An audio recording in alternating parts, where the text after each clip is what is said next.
Hello, ladies and gentlemen. Welcome to your weekly Viewpoint, the reliable program where ideas meet insight and the week's most pressing issues are discussed and explained. I'm your host, Biniam Getana, always joined by the one and only my colleague, Sentayo Tamrat. Together, we invite you to stay with us for the next hour as we navigate the cross-border of politics, policy and perspective. Of course, tonight we set our sights on two stories shaping Ethiopia's national conversation and indeed its future. First and foremost, we are going to explore Ethiopia's renewed quest for access to the sea, a story not just of geography but of identity, sovereignty and destiny. And tonight we'll be delving into the historical development which rendered Ethiopia a landlocked nation following the independence of Eritrea in 1993. Then we'll be also reflecting on how Ethiopia's pursuit of access to the sea is an existential matter that should be addressed. In the second half of our program, we'll be diving into another shockingly but proactive argument from Egypt regarding the waters of the Nile. My colleague Sentayo, as usual, is going to be deconstructing Egypt's most recent attempts to strip Ethiopia of its legal right to the Nile. Now, a very warm welcome, Sentayo. Thank you, Biniam, for having me here. Yes, good always to have you here. Now, we're going to, expound lots of issues, as always, in Viewpoints, and it has been so interesting. So, before we're going to look into all the very essential ideas we have on the table for today's Viewpoint, let's not jump and see the, historical concept back to the pre-1991 period, where Ethiopia's relentless, push for sea access was already in full swing. What can you really tell us? Well, I think it is very important just to see the historical background of how Ethiopia lost that ports as well as the military base and naval base along the Red Line coast. So I think the world knows, just many people know that Eritrea had been the part of Ethiopian kingdom since ancient time, or just since countries started just to have some sort of modern maps. So this being said, there were major political instabilities and religious movements at the eastern side of the Red Sea. So these conflicts have also come to Ethiopia.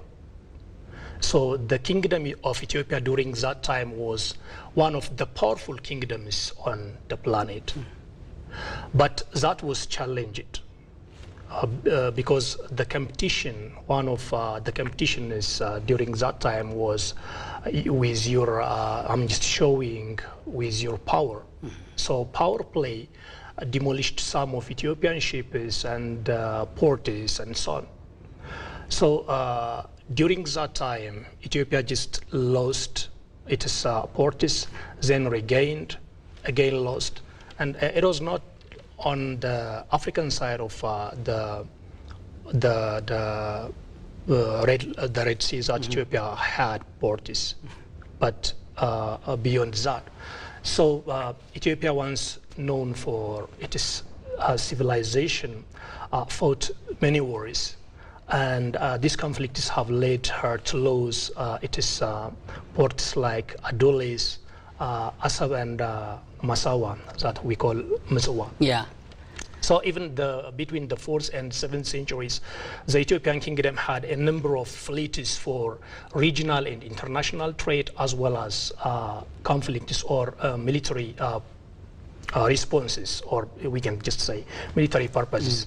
So this power and civilization of Ethiopia was challenging during times, and its control over the Red Sea was interrupted by, for example, between the 4th and 7th century, the Ottomans, the Ottomans came to during the 16th century.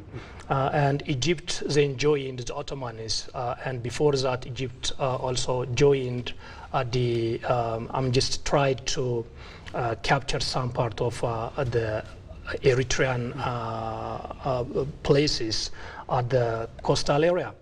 And after that, Egypt then joined the British Army there, and then the Italians. You see? Yeah. So during these times, Ethiopia once gained that, and particularly that is just before the invasion of, the Ethio-Italian War. Let me say that. Yeah. So before the Ethio-Italian War, there was just Egypt, and the Egyptian occupation of that area ended. Meaning that Egypt was serving the Ottomans, Egypt was serving the British, Egypt was serving the Italians, but the Egyptian interest there was ended. There was active interest of Egypt there and active presence, but during the Mahdist movement, then the Egyptian army as well as the Sudanese army left that place and get back to Khartoum. You see, and that gave rise to the Italian occupation, the entire coastal line. So it is from that moment till the 1950, until the UN, the United Nations, decided Eritrea to confederate with Ethiopia, that Ethiopia again accessed its ports, Massawa and the Assab port. So after that, till 1993, Ethiopia was using those ports. Okay, the Eritrean government, just following the 20 years conflict between Ethiopia and Eritrea, that is just the federal government of Ethiopia and Eritrea. There was a kind of, during just the end of that conflict, or civil war, let me say, there was an agreement between the two, the the Eritrean People Liberation Front and the Tigrayan People Liberation Front. These two sat together and decided the fate of Ethiopia to be, just to come to a status of landlocked countries. So it is just these two parties that decided, without the knowledge, the recognition of the millions of Ethiopians and millions of Eritrean people. I know that for sure, maybe 99% of Ethiopian people, including those ordinary Eritreans, do not want the cessation of Eritrea from Ethiopia. And they don't want even Ethiopia to lose its ports and the naval base, because that is just the pride to their country, and they know that what it means.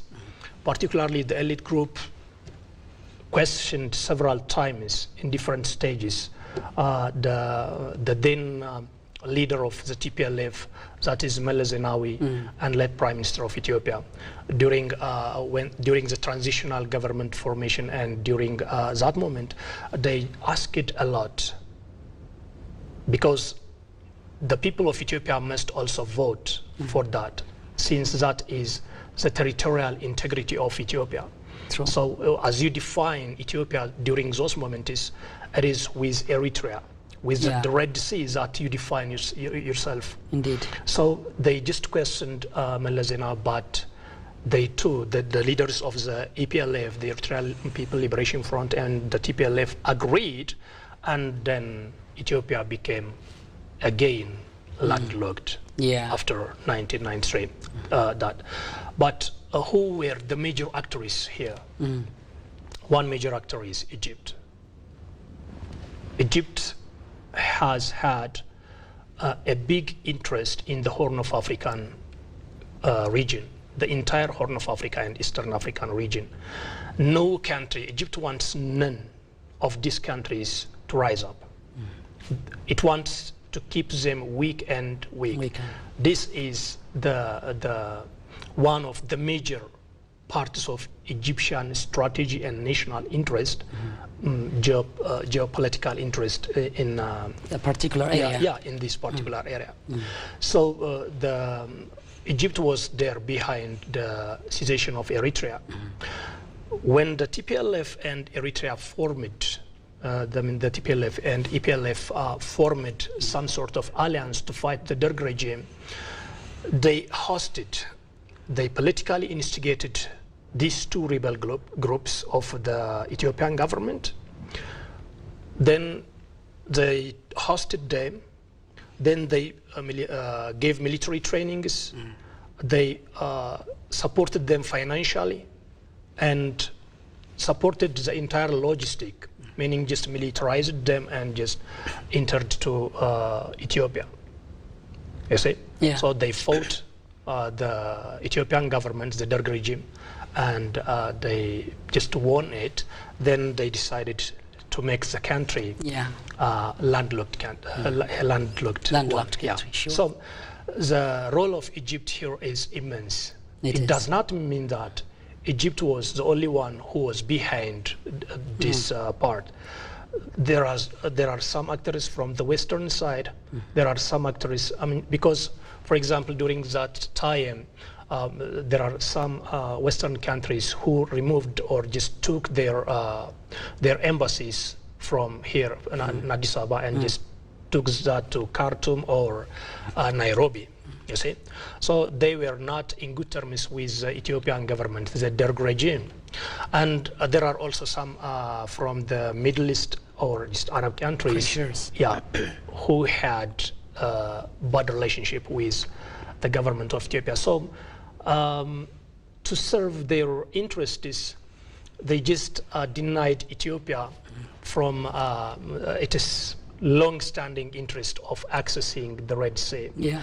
Now, the Red Sea, I'm just losing the Red Sea this way has posed major challenges to Ethiopia and its people. Well, Sintayo, that was really revealing as you take us back to the historical phenomena and how Ethiopia has lost its or become a landlocked country. I really appreciate.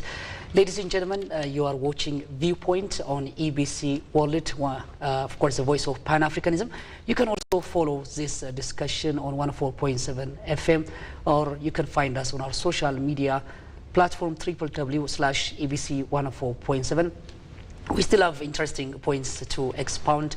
Now we are going to talk about, Sintayo, one of the very paramount issue of having a sea outlet, which has been time and again, requested by Prime Minister Abiy Ahmed.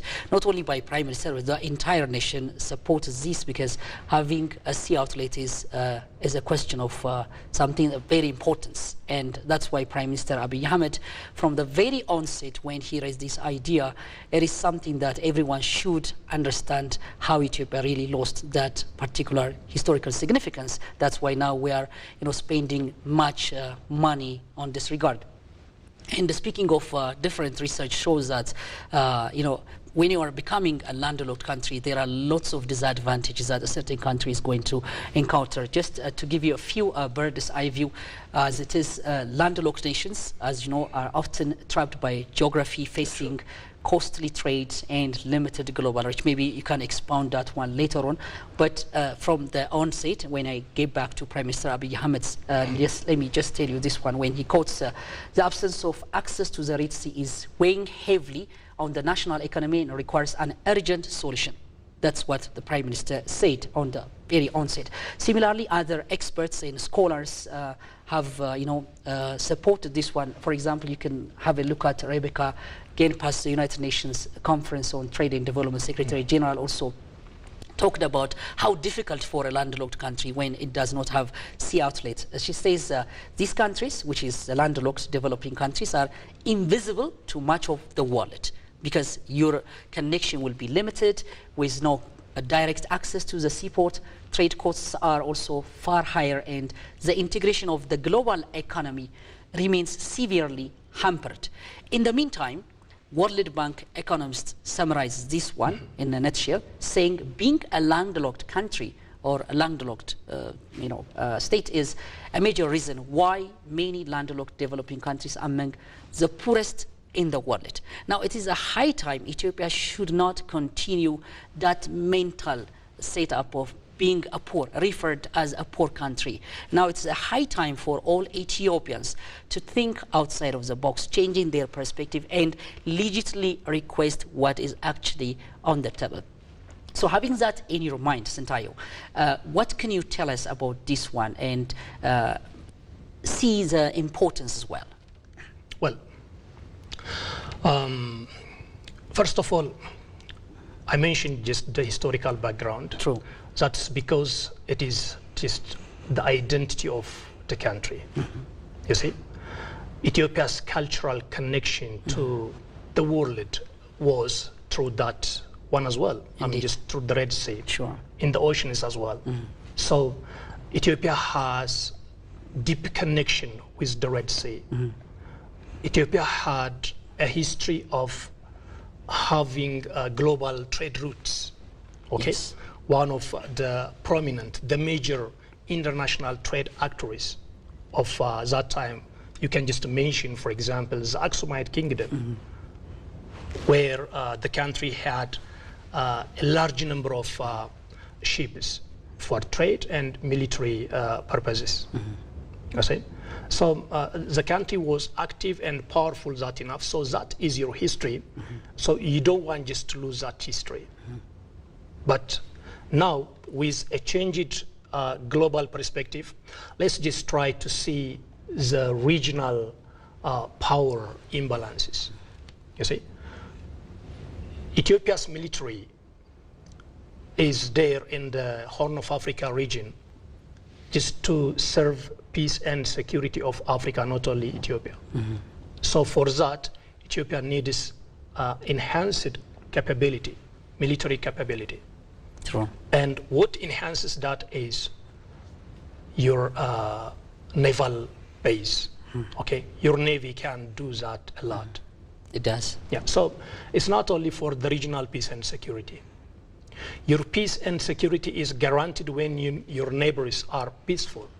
This is a stance of Ethiopia for many years now. Yeah. That is why Ethiopia has been in Somalia. That is, Ethiopia's military has been in Darfur or Abyei. You see, so Ethiopia is just sacrificing this much to maintain regional peace and security, to fight terrorism. So having the military base across the coast of the Red Sea will help Ethiopia to have another layer of security. You see, so arms or illicit arms smuggling, you see, could be deterred when you have strong military bases across just in the ocean. Yeah, that's good. There is just porous areas across the Atlantic, I mean just in the Indian Ocean. So for example, the pirates, the terrorist groups like Al-Shabaab can take or acquire a great deal of military equipment, weaponries. So these are just dangers to Ethiopia, to regional peace and security, you see. So in order just to maintain the regional peace and security, in order to effectively implement its policies and strategies on counter-terrorism, Ethiopia needs also just to control that. Not only this, but also just for the international trade. For example, there are just treaties of many countries across the world are now frightened to leave, I mean, just to sail across some of the Red Sea areas. Yeah. And the Indian Ocean. True. You see? So if Ethiopia will be there, I mean, just Ethiopia's navy will be there, what does it mean? Ethiopia is also just adding or building on another layer to those 13 countries who have currently naval base in Djibouti and the surrounding. True. You see? So it is just strengthening also the global peace and security. It is also just strengthening the peaceful transportation of goods across the Red Sea and the Indian Ocean also. Yeah, and also that's interesting. You know, people say also when you are a landlocked country, you serve only your neighbors. But when you have access for sea outlets, the whole world will have a chance to get connected. In Ethiopia, as the Prime Minister has been saying, is requesting legally and in a very cooperative manner because these days Ethiopia is registering several achievements in the various economic advantage. And unless we have seaports, the other world may not recognize what Ethiopia has, because we have to export and increase the revenue of our country, in the meantime get something out of it. So in this regard, how do we enhance this from citizens' point of view as well, supporting the essentiality of the idea, because many people seem to have a clear understanding of this. Requesting sea outlets like this is something that has to be done through war or confrontation, but that's not what Prime Minister Abiy Ahmed said. That's not what various scholars of our country have underscored. So taking that case into account, how do we really prosper together, requesting these legit rights of Ethiopia, getting back to the right surface? Well, I think, first of all, we have just mentioned only the national peace and security perspective. But let's just try to see other points.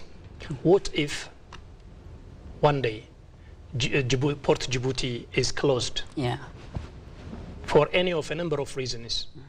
One such reason could be those people who are just playing there. What if they one day wanted to power play and fire their armies? True. What would happen?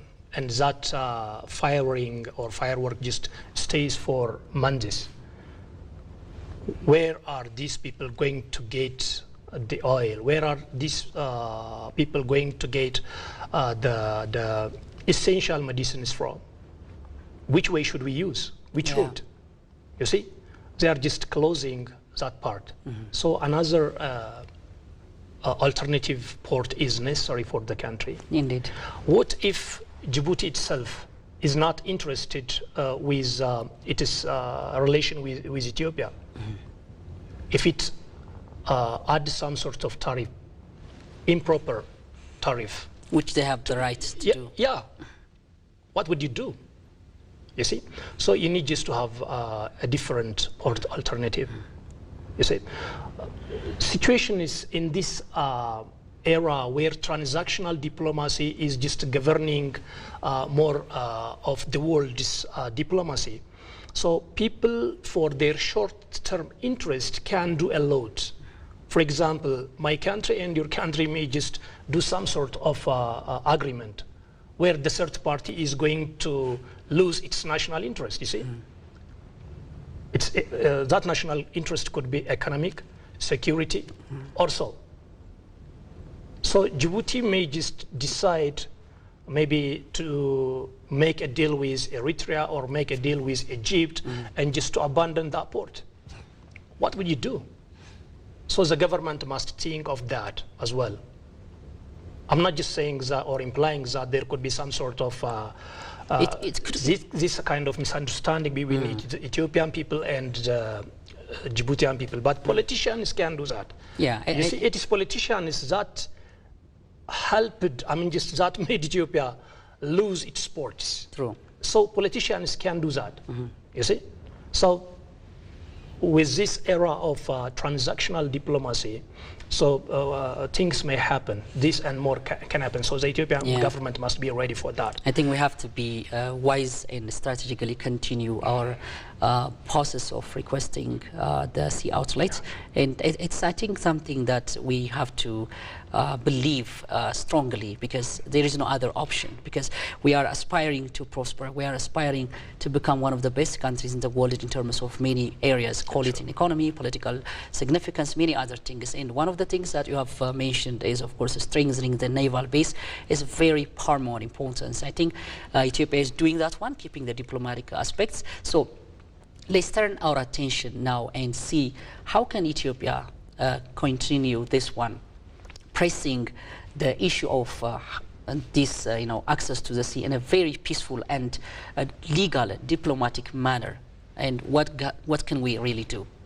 Okay, I think economic cooperation is what Ethiopia always aspires, meaning one way regional integration can be achieved is through economic cooperation. True. So Ethiopia can, for example, try to venture some sort of land across the Red Sea and like it wanted just to do with Kenya or Somaliland and just end it peacefully. If Ethiopia does that, what will come is a kind of jointly building the infrastructure and jointly operating that, or just Ethiopia can get that access through lease. Okay, the international law allows landlocked countries to access. Sure. You see, so since Ethiopia has the legal right, we have the historic and natural right as well. So through this means or this enabling condition is Ethiopia can get the access. And one very good thing the Ethiopian government has been doing is just the diplomatic effort is so far. Since the 2013 when Prime Minister Abiy Ahmed, I think it is 2 years back from now, the Prime Minister Abiy Ahmed announced for the first time that Ethiopia needs alternative ports. Sure. Ethiopia must access a direct and sovereign sea outlet. That's, I'm sorry so, for that. It was so let me finish this one. The Ethiopian government has been just doing a lot of diplomatic stuff on that regard. Sure. So there are just positive responses from the international community. There have been just some positive diplomatic responses as well. Sure. So this is a great, strong ground for the Ethiopian government just to pursue or continue with its move for direct and sovereign access to the sea. Yeah, that's interesting. Apart from that, what do you think it's expected from scholars in the different fields of our country who are engaged in making the country to realize its dream come true? Especially we have scholars in political science and others. So how can we sell this story better, and the whole world is going to accept Ethiopia's stand? Of course, Ethiopia, as you've said, it is going through diplomatic, from historically, diplomatic attempt has been there, and from the very day things are going in a way that the country wants it. But still, I believe that we need to hammer this issue so that the global world can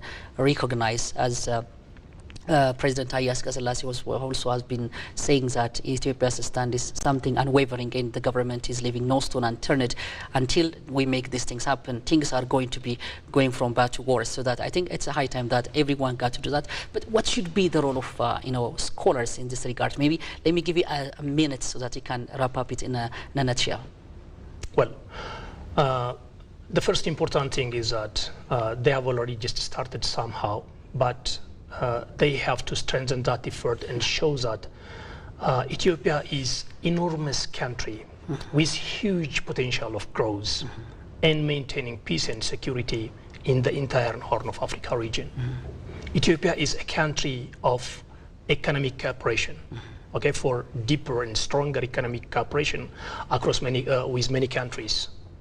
Ethiopia has untapped resources, from raw materials to those that can be just developed and used here mutually with just ventures from other countries. Ethiopia is a country of 130 million people with 70% of these youngsters. You see, the country is of this kind of resource. So there is a potential of growth for Ethiopia with other countries' investments here. But the region needs just to be safe and peaceful, the entire East African region. So Ethiopia is just trying to access the route to achieve that sort of security and peace across the region. This is one way. Another, in order for Ethiopia just to have a robust and active and competitive kind of international trade, and just use these resources and let others also benefit from Ethiopian resources, it must have a kind of sovereign and direct access to the sea. Yeah. You see, this is what Ethiopia wants. And this is what the academic society of the country needs to reveal to the world and those concerned bodies. Good. Okay. Another important point is that the Ethiopian government is not just trying to snatch someone's land. The Ethiopian government is trying just, for example, to swap some sort of the country's identities with access to some kind of port or so, or leasing. Look, for example, the Ethiopian Airlines was compromised for that regard. Yeah. So, you see, the Ethiopian government also sought the Grand Ethiopian Renaissance Dam. That is, what can I say?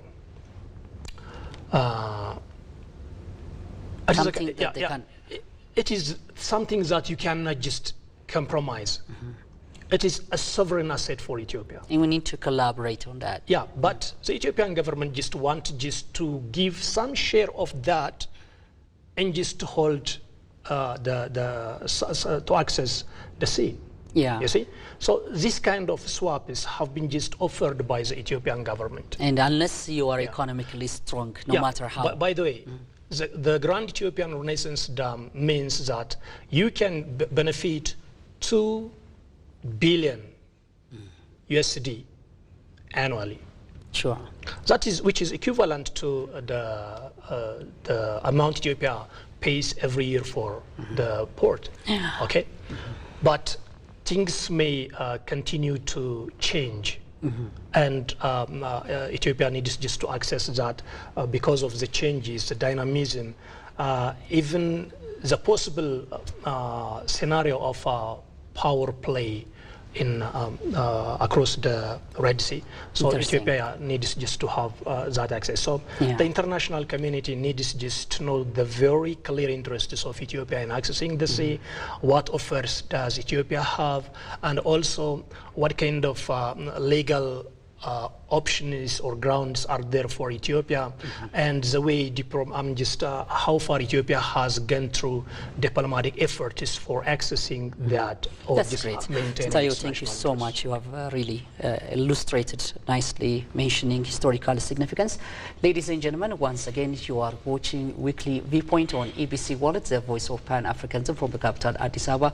I, Biniam Getana, and my colleague, the one and only Tayo Tamrat, are together expounding a very essential points that has been a question of existence about Ethiopia's process and historical development, how the country has lost or become a landlocked country. And Tayo has expounded that historically, and then many essential issues have been provided to you. I hope you are following us on ABC World and also listening to us on 104.7, the voice of Pan-Africanism. Make sure that you can also text us on our text line 801. You can also follow us on our social media platform www.abc104.7, the voice of Pan-Africanism. Now, still we have pointers that we are going to bring to you.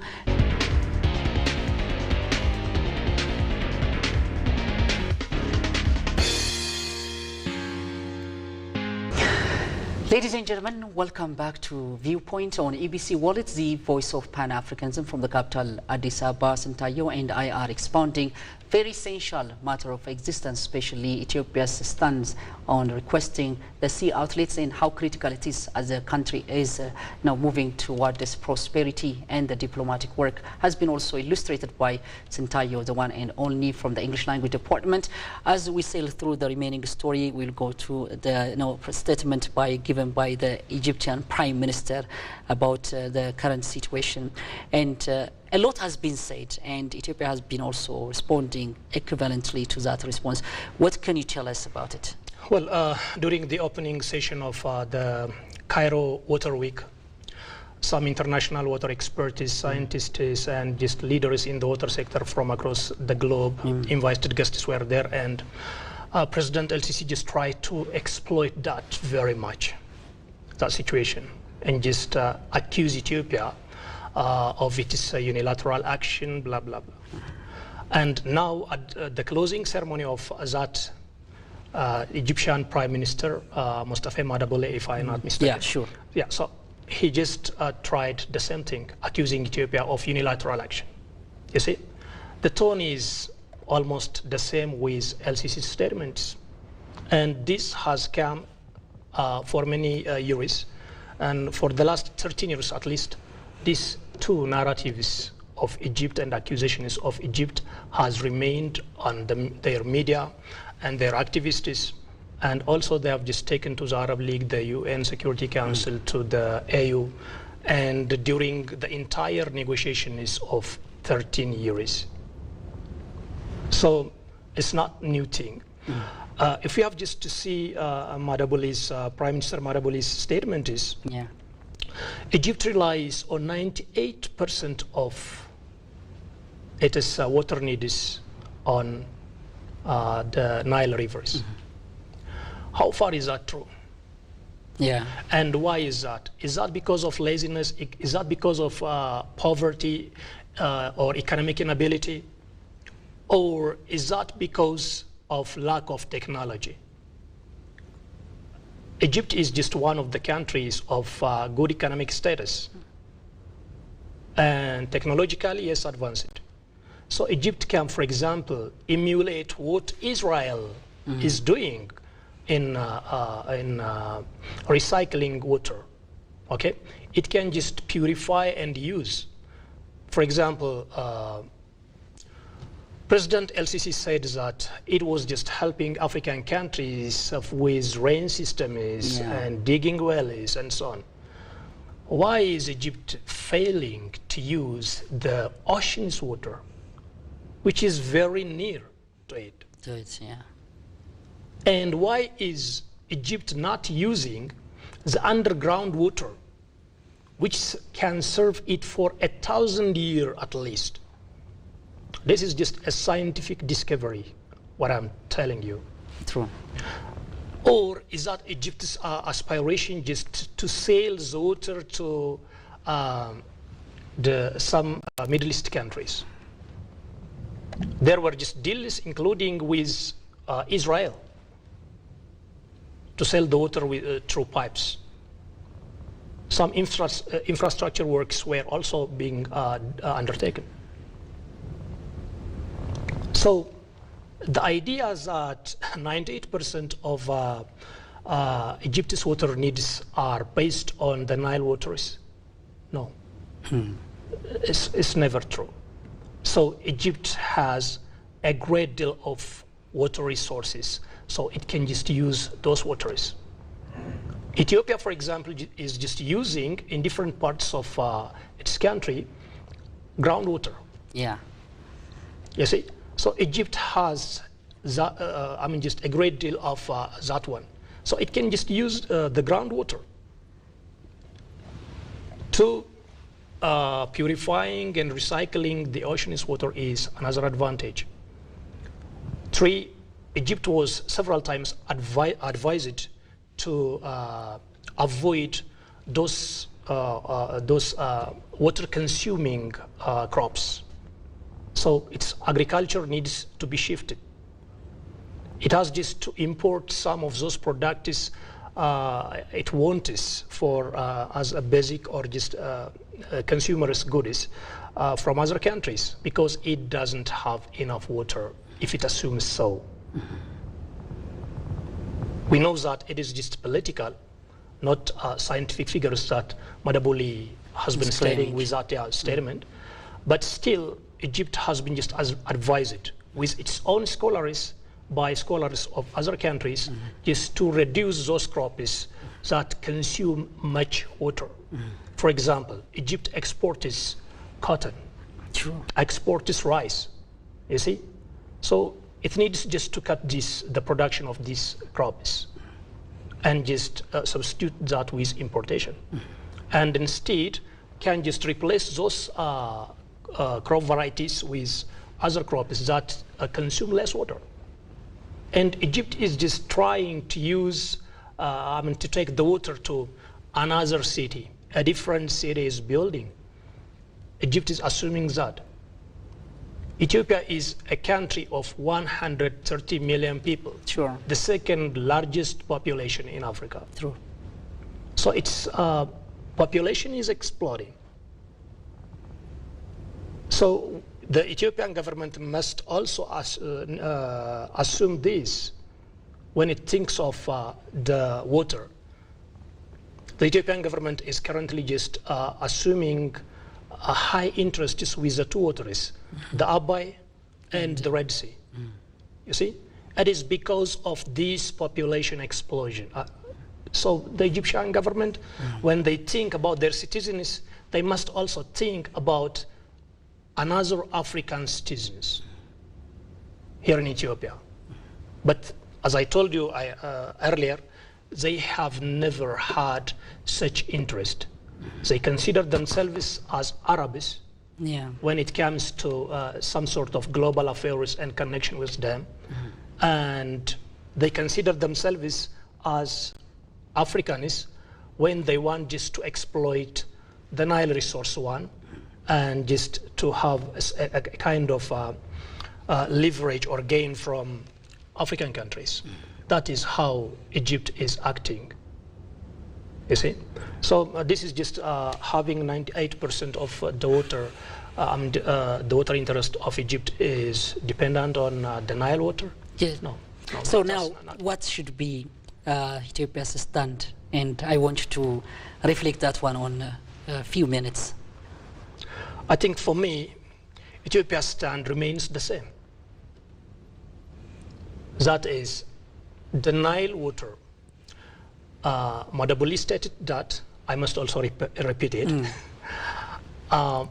85, I mean, it's more than 85% of the Nile water goes from Ethiopia.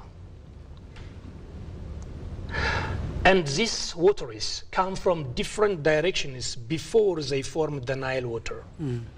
So Ethiopia needs just to exploit this, not exploit basically, because exploiting the water also just making significant harm to downstream countries. So need to harness its water resources for the betterment of life of their people, its people. Sure. A significant amount of Ethiopian population today lives in darkness. Electricity is a must. True. Not only just to extricate these people from darkness. For example, some 70 million people are in darkness. So the Ethiopian government has a responsibility to extricate these people out of darkness. Next, out of poverty, by using its water resources and developing energy. True. That is what is testified with GERD. You see? And going beyond as well. And Egypt does not want the Ethiopian people to grow, to be healthy. It is just the responsibility of the government just to improve the quality of life of its people. Ethiopian girls and women have many health issues related with charcoal, burning, related with smoke from wood. So it is just to change this history of Ethiopia and Ethiopian is that the government and the people of Ethiopia united and built or erected the Grand Ethiopian Renaissance Dam.